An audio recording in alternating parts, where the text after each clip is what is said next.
Hello, bonjour, goeiedag, dumela, legai, salibonani, linjani, magadi, mulibwanji, mulishani, habari.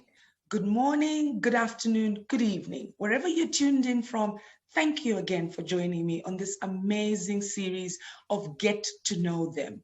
These are Ego Wings, women and men, facilitators that just blow our minds when they're on those platforms. These are women and men that want to help us to be different, to look at life differently, to help us not to drown or panic when things are not going right. We are living in very strange times, and all of us are being asked to think outside the box, to do things very differently like we've never done before. So we've got a group of women and men that give of themselves. And this episode is one of those that is also going to help us to dive into someone's life, and we just get to know who they are apart from what we know them to be when they're on those platforms or when we're dealing with them on a one-on-one in their professional space. My name is Candy and I'm your host. So welcome back to episode 13. What a journey. I've had 12 other people.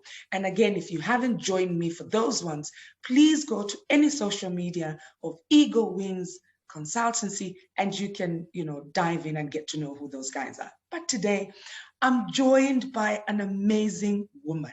This is a woman that loves to impact. She's been on different platforms. She has shared her knowledge and helped different companies, been invited to just be a panelist and given the best that she can of herself. Apart from that, she's a mentor. She loves to mentor people. And she's also an executive coach. So she dives deep.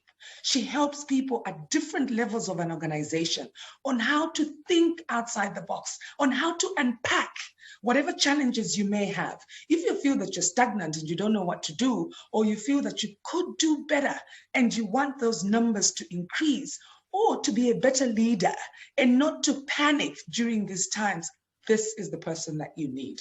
Who am I talking about? I'm talking about Daisy Sikazwe Kopolo. So thank you for joining me, and allow me, for all of you who are joining me, let me introduce Daisy to you. Daisy, thank you so much for joining me today. You look absolutely amazing. How are you, Daisy? Doing brilliantly, Candy. Very honored to be on this program today and looking forward to our conversation. Brilliant. So you've heard Daisy. I mean, I think a lot of people, especially in Zambia and on the continent, Southern Eastern Africa, so many people have seen you on different platforms. People have seen you just stand there and impact and change people's lives. But today is not about that. Today we want to get to know who you are. So who is Daisy? So I suppose there's, like most people, there's many facets to who they are. As an individual, I like to tell people I'm proudly African. That's the first thing I tell people on a lot of platforms. And why do I say that? Because I think that our continent is resplendent with potential. We haven't arrived, but one of the reasons that it's most exciting to be on this continent right now, because there's so many ways in which we can make that impact, all of us in our unique and individual lives. A bit of background as to, who I am. Born and bred on this continent. I've had the privilege of travel, globally, and that exposure has just been phenomenal. I think each one of our life stories takes us into different places for a reason. And being a wife and mother has meant also multitasking. Probably one of the most impactful things I have done, hopefully, is raised, with my husband, children who grow up with audacious goals. Audacious and unlimited, that they're not confined to, the global definition of what an African is, but an inner conviction of who they are. I, in my career, have taken a journey of corporate development and business development strategist, but every one of my roles has also involved developing people after me. And if I might say, myself, one of the greatest lessons I have learned along the way is not only do you develop people, but then you have to step aside or step down so that they can step into that growth, not to hog the leadership. I can proudly say I've comfortably done that and lost that fear of handing over. I've been surrounded by brilliant people on this journey. And I think that's why I take some of that hope with me. Other facets, I suppose as we go along, you'll find out the naturer in me, the nurturer, people and animals as well. Yeah, but that's a little bit about who I am. Wow, I love that. You know, you've said something that a lot of people struggle with, and that is, you know, empowering people, developing people so that you can step back and let somebody else take over. How did you manage that? How did that grow on you that you were not, and I think most times people are afraid to, maybe in their thinking, they would look at it and say, if I give of my knowledge or if I teach, overteach, I might be irrelevant. So what did you do to make sure that for you, it's so easy and you do it all the time, it's seamless? I think it's two things, Candy, not just what I did, but how I was raised, the two working together. So with hindsight, you know, my parents built a sense of security in us.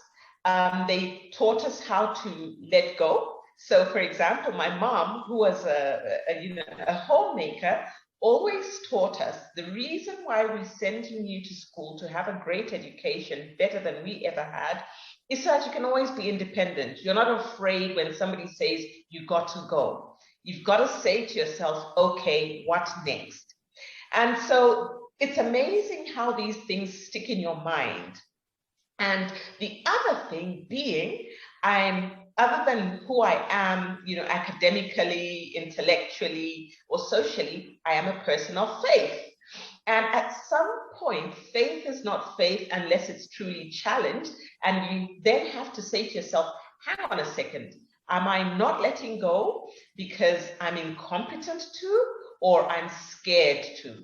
Now, if it's a competence issue, there's a solution to that. You go and get yourself competent so you have options. But at the other end of the spectrum, if it's faith, then you actually dive in with both feet. And so that combination helped me get to the point where I was comfortable to know that the world, the universe supports us enough. It always opens another door. And I think that this is one of the reasons that made me so very interested in executive and leadership coaching, because part of it is the delegation and the comfort to surround yourself with people who are often more brilliant than yourself. And so you can actually take a holiday knowing that the organization is in good hands. Now, you use the word relevance. I don't think our relevance ever depletes. It shifts.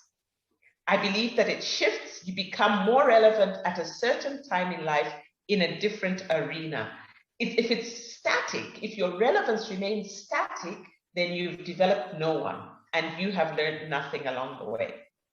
Wow. Now that is powerful. I've learned a couple of things in there, which I was quickly taking down a couple of pointers, and we might get back to that. So before I ask, in relation to the answer that you gave, I'd really love to know, what do you love? What does Daisy like? What does Daisy love? I think one of the things is something that I've already talked about. I love developing people. And this is something that I think it's probably a cloth that I'm cut from. It comes naturally. And I would suspect that a lot of us find a lot of satisfaction with knowing that we've influenced somebody else's life positively. We might not know what to call it. We might not have a description of it, but innately, I think we're all born to develop others, okay? One thing that we shouldn't be doing is making carbon copies of ourselves, because there's so much diversity out there. But the other things that I love are, I love to be in nature, Candy. I just love, being in the garden, being in game reserves. I love to exercise out in the open where I can see the birds in the trees, and I can go back and Google and get to know their names and how they live when they hibernate. And so for me, that is absolute therapy. When I can't do it out in the vast open spaces, I'll do it in my garden. So I love gardening. And I love animals as well. And thanks to my parents, because we always kept pets, there was no such thing as a stray dog or a stray cat. Even chickens and guinea pigs and, other little creatures were part of my growing up. And it's not just about keeping pets. Unbeknown to us, we were developing a sense of responsibility over what is nature. And that's why I say I'm a naturer and I'm a nurturer. And in loving that, I'm also a discoverer. Wherever I've had the opportunity to travel, I'll tag on a bit of time to get to know the place, to learn something. And I will try out dishes. I will go to places on my own. So yeah, that's something else that I love. Every single experience teaches us something, and that makes life exciting. Wow. So if I had to ask you, if you had to choose one, if I ask you to choose one between the sunset and the sunrise, which one? That's a very hard choice. That's a very hard choice. But I'll tell you that when I jog, for example, I go in the morning, but there's a very specific reason, and that's before the cars and all the smoke starts. I love to be out in the fresh air. For me, in the evening, it's all plugged up. It's busy. People are rushing to get home. And so mornings are easier on my senses for me. And if I can't really be out there, then I'm going to read something that speaks to my soul. That's who I am. Wow. Okay, so I would tag you as a person who prefers the sunrise. I mean, yes. Both are beautiful for us here who are in Africa, where we are blessed to see it every morning, and every evening when the sun is about to set, the beauty that has. If you had to give advice to people who are coming to Africa for the first time, and it doesn't matter which country they're arriving, on, and let's say it's the first time that they're getting here, what advice would you give them for them to fall in love with things that you've just shared? The way you're a nurturer and you love nature, you appreciate that fresh air in the morning. What would you say to someone coming for the very first time in Africa? What advice? What should they look out for just to fall in love with our continent? I think the first thing that they should do is suspend their judgment. I think they should leave behind any manner of stereotypes that they may have heard from the media or from people who've had an experience, whether good or bad. I think they should come with open heart and open mind, and that the first thing they're going to encounter, as they fly into Africa, is the wide open skies, but also they will find people who are very embracing. And I say that unequivocally across the whole continent of Africa. If we were not such an embracing people, guess what? This home called Africa wouldn't be the place of diversity that it is now, and we wouldn't have been so open even to some of these judgments that that we have received. But beyond that, you cannot walk into Africa and not be totally assaulted by a sense of overwhelm with the creation, the trees, the water, the animals, the bird life, the insect life, the potential in our soils, the minerals. I think that all of this works together in a solar system of its own, as it were, to just give everybody a sense of a piece of heaven. You can go into any country in Africa, and apart from the major cities, it's not a concrete jungle. There is a lot out there you know, just to be therapy, just to help you heal from so many things. The other thing that I will say is about the people is that we have a great sense of humor. We laugh not just at the great things, but we even laugh at our mistakes and our weak areas. And I think our survival instinct and our spirit is second to none. I don't think you find this indomitable kind of spirit anywhere else. You know, we're survivors, not just physically, but emotionally and spiritually as well. I think that anybody coming to Africa needs to open their hearts to the sights, the sounds, the culture, the color. We argue very artfully even. We quarrel very artfully. And you have to love that. You know what? I think you have just put it so beautifully. I think if I was going to any place and someone described it like that, I would just fall in love with it. But that's Africa. That's who we are. And thank you for sharing that. So time is flying. Oh, I'm loving this conversation. My next question is, you know, you give so much of yourself. You impact and you help people become better, businesses or individuals. When did the penny drop for you that you wanted to do that, that the platform was yours, that, you know, a stage was yours, and you walking into people's offices and giving of your knowledge to help them better is what you wanted to do? When did that penny drop for you? It was growing steadily. It was an unfoldment rather than an aha moment. I love being intellectually stimulated, and I find myself telling myself, I've studied and I've studied enough and I'm going to quit, and then I study some more, I find something else that I've got to learn. But also through this journey, all my unique experiences have made me realize the power of speaking, the power of the voice.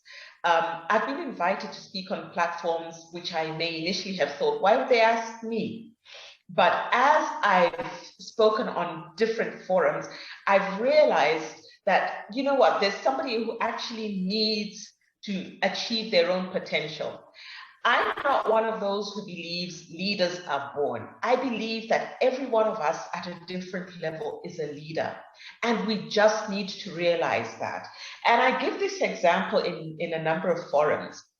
You know, sometimes when the traffic lights are not working, you find cars gridlock. And I think that's something you'll experience all across Africa. I don't know why we don't give way to each other, but we decide the gridlock is probably more effective. So we're all inching forward, wanting to have our, 2 seconds of advancement.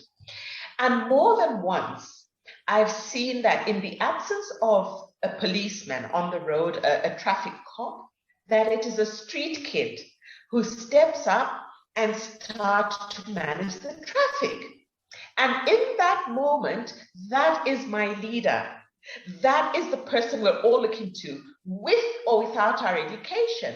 And the more I see this, the more I realize that all that that young person needs is to understand, actually, this was created in you, not just for this moment, but if you're very deliberate about it, you can, in a very structured manner, use your capacity to lead in whatever way you're called to. And so when I studied when I did my master's in management coaching, it was the end of an unfoldment, a crescendo, as it were, because I really wanted to credential my capacity to build others. It is something that I've been doing along the way, but I do know that in order, to open doors, people want to see what your credentials are.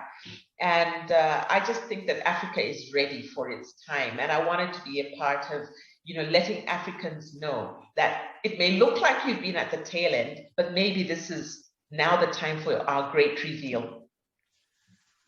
Excellent. It is time for Africa to do Africa, really. And you're so spot on that.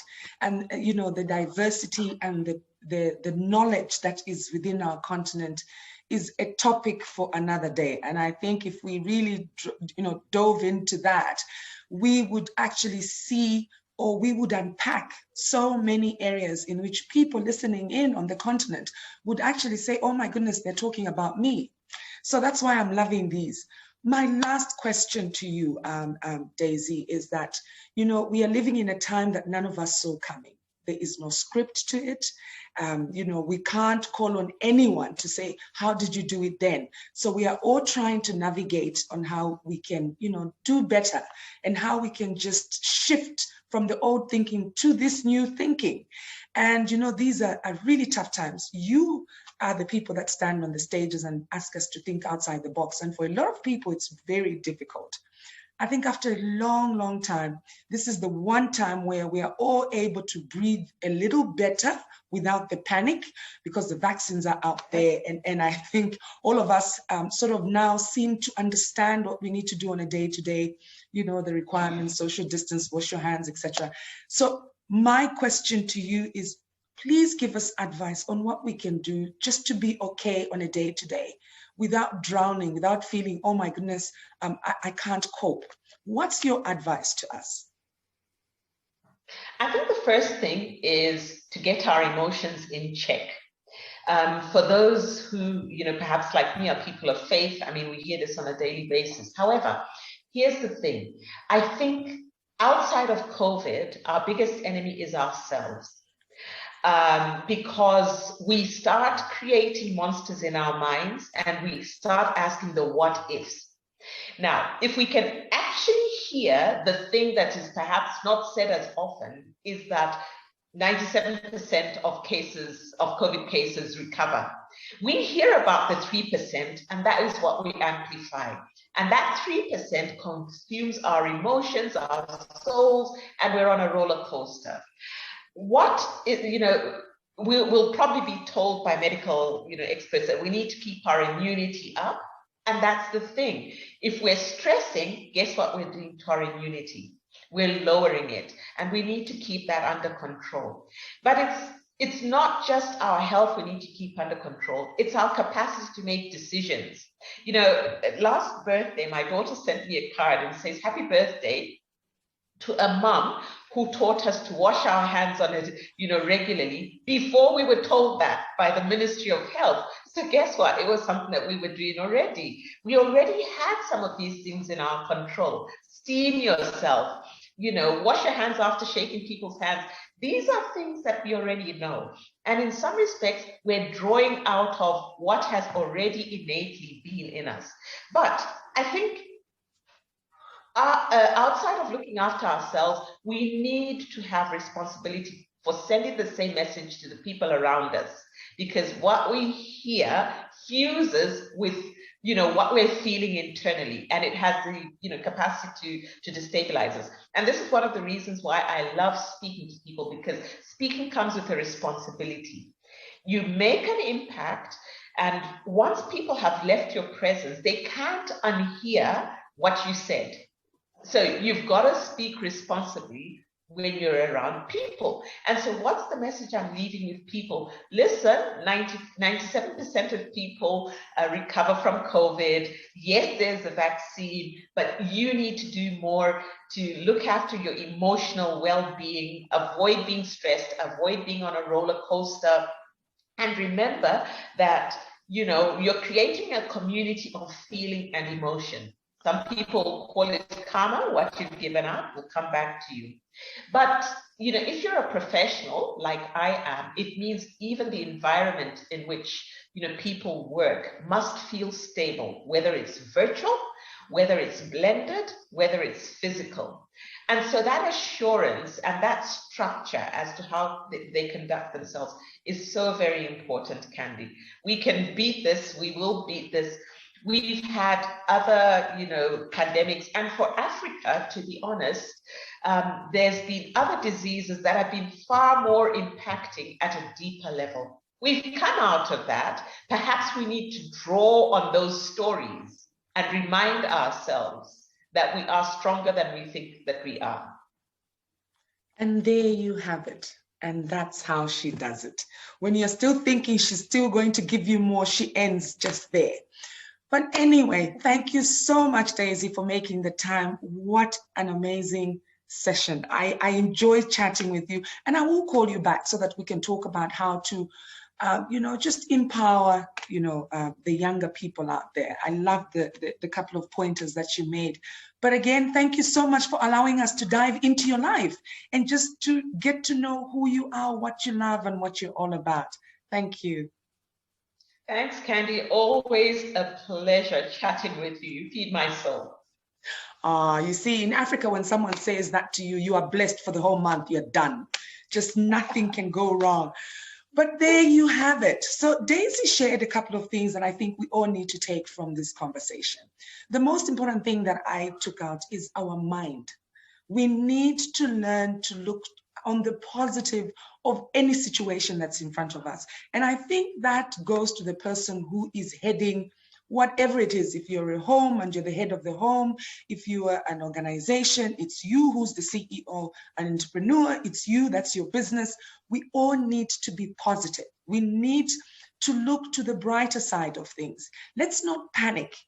And I think it's always important as well, when you feel that you cannot handle something, find someone that you can talk to. And I think more than ever before now, we need to be braver to approach people that are doing better. Don't sit there and panic and feel you cannot do it. And Daisy is spot on. I think we focus so much on the negative. We have lost loved ones. We are not making, that a small factor. But what we are saying is, for us who are here, let us do better. Let us be healthy. Let's eat healthy.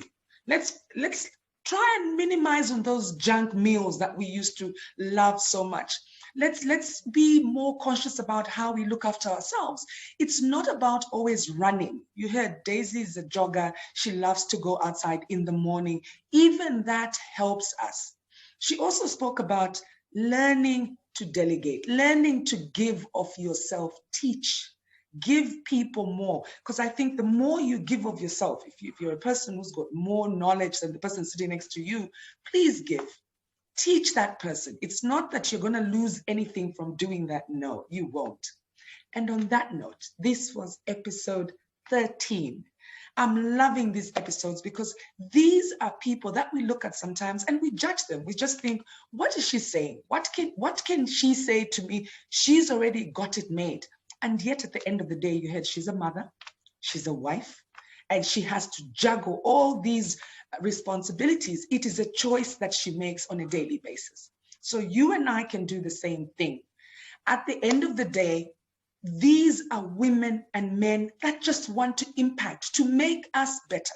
Because when we are better, guess what? Our children are going to have an amazing world. They are not going to suffer the way we've all suffered. On that note, if you want to get to know more about Daisy, if you want to get information on her, please send us an email at info@ewconsults.com. Wherever you are, whatever you're doing, good morning, good afternoon, good evening. Be safe, exercise, live large, and let's not panic, as Daisy says. Thank you very much. I'll see you next week at the same time. Cheers.